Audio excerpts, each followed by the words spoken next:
Hello everyone.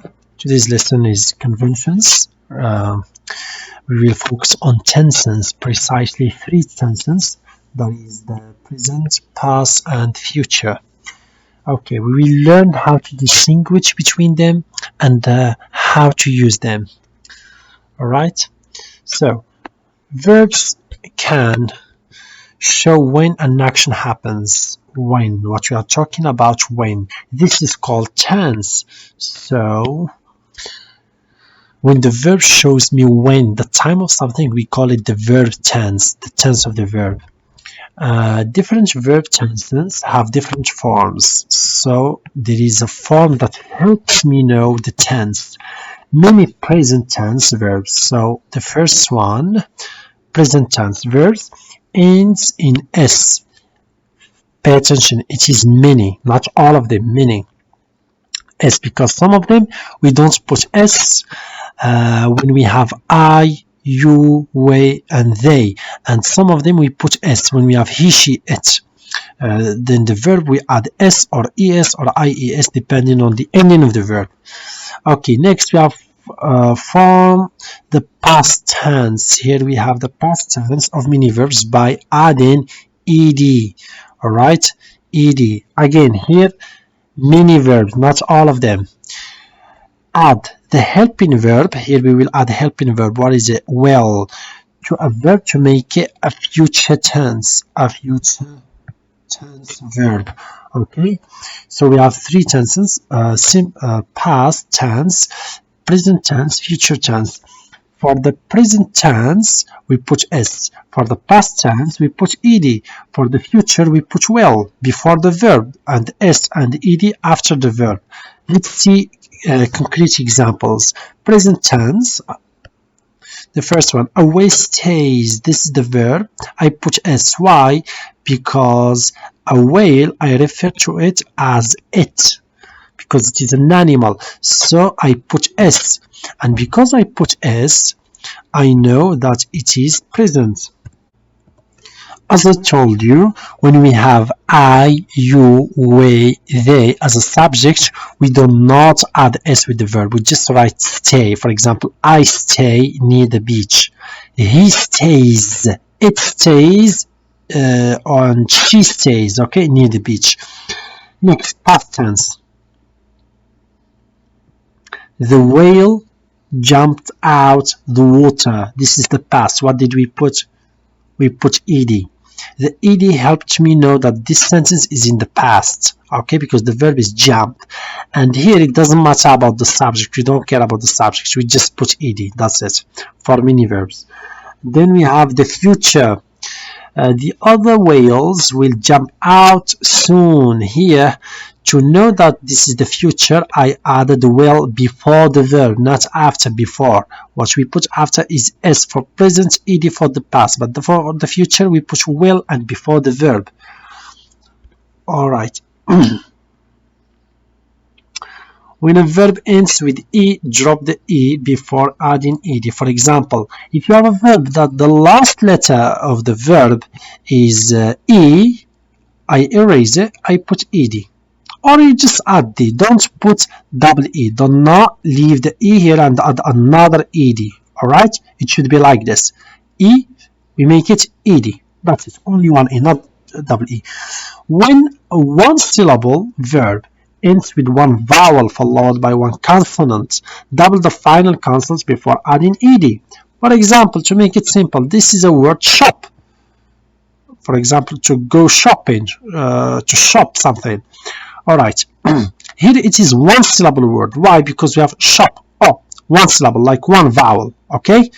And then we have the last letter is consonants. P.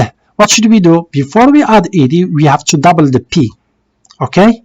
Why? Because we have one syllable, one vowel here. And after the vowel, we have one consonant, not only one. That's why we have to double it. Shopped. The last tip, when a verb ends with a consonant followed by Y, change the Y to I before adding ed. For example, Harry, it finishes with Y, right? I change the Y to I and I put ed. Harried. I do not put Y and ed. I put IED. I hope those are clear. Okay, directions.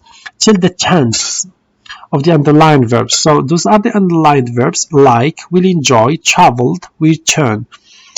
I have to tell which tense are they. Right, present, past, or future. We have to write it here. Okay. I like the humpback whales. Okay, like. Which tense? Past, present, future. Do we have ed? No, so it is not past. Do we have well? No, it's not future. So it is present. But why there is no s? Because we have I. So the tense is present. Okay, next one.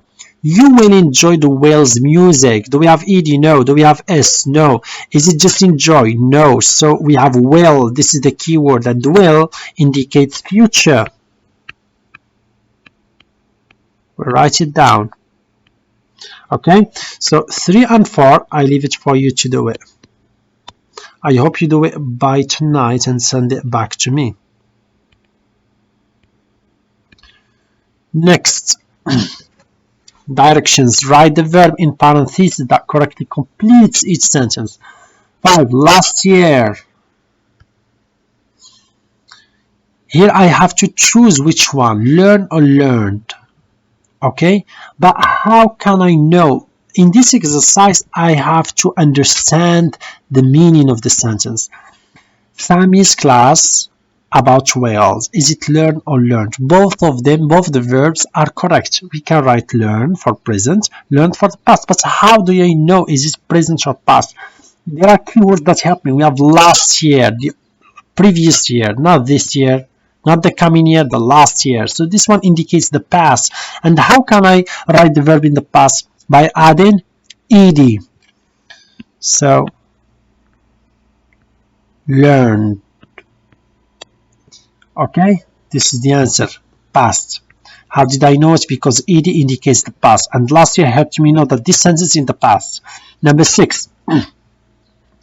Whales cannot breathe underwater, so they jumped out of the water for air. So here, do you have any indicator for the future? No, there's nothing like tomorrow, next year, next day, nothing. No, so not the future. Also here the options, we have only present, past. Present, jump, past, jumped, ed. Okay, is there here anything that indicates the past? For example, last year, last day, yesterday, 2 hours ago? No. Whales cannot breathe underwater, so they jump. The answer is jump. It's present. You always cannot breathe underwater, and you always jump out of the water for air. So it is present. Present is something it's like static. You always do it every day. There's no indication for past for it or for future. Okay, for example, I go to school. I always go to school. Yesterday I went to school. Today I go. Tomorrow I will go. So it is like a fact. I go to school. It's like a piece of information. All right, I leave the rest for you to do it. I hope you enjoyed the lesson, and if you have any questions, do not hesitate to contact me. Have a lovely day and goodbye.